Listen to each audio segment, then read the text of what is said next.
پھر مولانا صلاح الدین صاحب سے ہم نے پوچھا کہ بچے پڑھتے ایسے بھی ہوں گے جو پڑھتے نہ ہوں، شرارت کرتے ہوں، تو ان پر غصہ آتا ہے؟ انہوں نے کہا آتا ہے۔ میں نے کہا ان کی پٹائی کرتے ہو؟ کہا پٹائی کرتا ہوں۔ سب بچے تو نہیں ہوں گے، کتنے ہیں ذرا بتاؤ گنتی کر کے۔ انہیں 6 بچے بتائے۔ کتنے؟ میں نے کہا پٹائی کرتے کرتے کچھ وقت گزر گیا، کچھ اصلاح ہوئی؟ ارے کائے کا مانتے ہیں سب۔ یہ ہے معاشرے کے استاد کی وہ سوچ جو اس کو بھی نقصان پہنچائے گی، بچے کو بھی نقصان پہنچائے گی، ادارے کو بھی نقصان پہنچائے گی، اور بہت سے لوگ ایسے دینی اداروں سے دور ہو جائیں گے۔ یہ ایک مدرس کی سوچ کا یہ اثر پڑتا ہے۔ ہم سب سمجھ لیں، جو جس کو سمجھا رہا ہے وہ سمجھ لے، ہم کو بتانے کی ذمہ داری دی گئی، چلانے کی ذمہ داری نہیں دی گئی۔ چلا سکتے تو آپ علیہ السلام چچا کا ہاتھ پکڑ کے جنت میں لے کے چلے جاتے۔ جب چچا نے یہ ہاتھ نہیں پکڑنے دیا تو آپ نے بھی چلا کے نہیں دکھایا۔ یہ کون ہوتے اس کو مار مار کے سمجھانے والے؟ اور رویہ بدل کے دیکھو، 50 سال بعد پرانی ہے تقریباً۔ ہمارے ایک مدرس تھے جو نہ حافظ تھے نہ عالم تھے، ہمارے محلے کے مکتب میں پڑھاتے تھے، اور ہردوئی سے جا کر پڑھنا اور پڑھانا سیکھ لیا تھا۔ تو بس اور کیا چاہیے، پڑھنا بھی اور پڑھانا بھی سیکھ لیا تھا۔ جو بچہ سبق یاد نہیں کرتا تھا اسے بہت ہی قریب کرتے تھے، اس کو کوئی تکلیف ہوگی، اس کا ذہن نہیں چلتا ہوگا، یا گھر میں ٹارچر کیا جاتا ہوگا، ریزن تلاش کرتے ہو، وجہ۔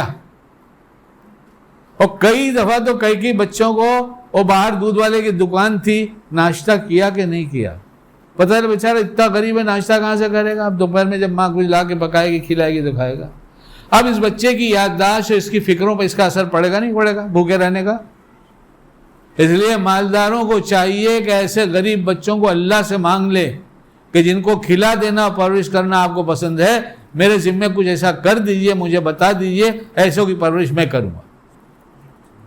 اللہ سے مانگ کے لیں۔ لوگوں نے مانگا، لوگوں نے پایا، لوگوں نے کیا، اور اس کا صلہ بھی ملا۔ نہیں ہمارے پاس کام بہت ہے، میں بزی بہت ہوں، کیا مقدر سے زیادہ کما لے گا؟ کیا تیری محنت کو دیکھ کر اللہ زیادہ دے دیں گے؟ کیا ہو گیا مشغولی کو؟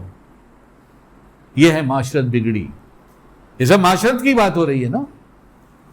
تو کہا نہیں وہ تو اسی حال پہ ہیں۔ میں نے کہا مولانا اب تم سچی توبہ کرو، کسی کو سدھارنے کی نیت ہو خود پہلے سچی توبہ کرو کہ اللہ مجھے سمجھانے کا ڈھنگ دیجیے، میرے اندر وہ درد دیجیے، وہ کڑن دیجیے، وہ فکر دیجیے، وہ اخلاص دیجیے، وہ الفاظ دے دیجیے، وہ انداز دے دیجیے جس سے ہدایت عام ہوتی ہے۔ اور پھر سمجھاؤ کہ 100ویں دفعہ بھی سمجھانا ہو تو انداز ایسا ہو جیسا آج پہلی دفعہ سمجھا رہے ہیں۔ ہم بدلیں نا۔ اب ان کو جو کچھ سمجھانا تھا اسے جو الفاظ ہے سمجھایا، اور ہم نے کہا توبہ کرو، اور اب اللہ ہماری مغفرت کر دے، اس سے صدقہ کرو، اور چلو حج کے لیے چل رہے ہو نا؟ کہاں؟ ہم نے کہا چلو روزے پہ کھڑے ہونا۔ ہمارا عقیدہ ہے آپ علیہ السلام اپنی قبر اطہر میں زندہ ہیں، ہماری باتوں کو سنتے۔ اور ایک بات یہ کہ کیا ان بچوں کو مہمان رسول کہتے ہیں کہ نہیں کہتے؟ اپنا نیا مہمان اپنے گھر پہ آیا ہو، کوئی غلطی کرے تو کس طرح سے نظر انداز کر دیتے ہو، اور مہمان رسول کی پٹائی ہے۔ چلو وہاں معافی مانگو اور ان کے سامنے 6 نام پیش کرو، یا رسول اللہ یہ 6 بچوں کی ہم نے پٹائی کیا ہے، یہ آپ کے مہمان ہیں، مجھے احساس ہو گیا، میں معافی چاہتا ہوں، معاف کر دیجیے۔ اور ان 6 بچوں کے لیے، پوری امت کے لیے، سب کے لیے دعا کیجیے۔ ان 6 بچوں کے لیے خاص دعا کر دیجیے کہ اللہ پاک ان کے ذہنوں کو کھول دے اور یہ اچھے طالب علموں میں اس کا شمار ہو جائے۔ انہوں نے کیا اور جو نتیجہ نکلا ان کی زبان سے سنیے کہ بدلے کے نہیں بچے۔ ہم نہیں بدلتے، ہم چاہتے دنیا بدل جائے، ہو نہیں سکتا۔ اتنے سے دیندار ہیں، پورا دیندار سمجھتے ہیں، اس سے بڑا کوئی دھوکہ نہیں ہے۔ اس لیے میں اپنی دعا میں ایک دعا ایک دفعہ نہیں کئی دفعہ مانگنے کی کوشش ہوتی ہے، انسان کو بھول جاؤں بھی تو ہو سکتا ہے ناغہ بھی ہو جائے، لیکن اے اللہ مجھے اپنی پسند کا دیندار بنائیے، میری نسلوں کو اپنی پسند کا دیندار بنائیے، اے اللہ پوری امت کو اپنی پسند کا دیندار بنا دیجئے۔ اتنا بڑا دھوکہ لگ گیا کہ کچھ نہیں ہونے کے بعد اپنے کو دیندار سمجھ رہے ہیں۔ اللہ ہم سب کو کہنے سے زیادہ عمل کی توفیق عطا فرمائے۔ سبحان اللہ و بحمدہ، سبحانک اللہم و بحمدک، نشہد ان لا الہ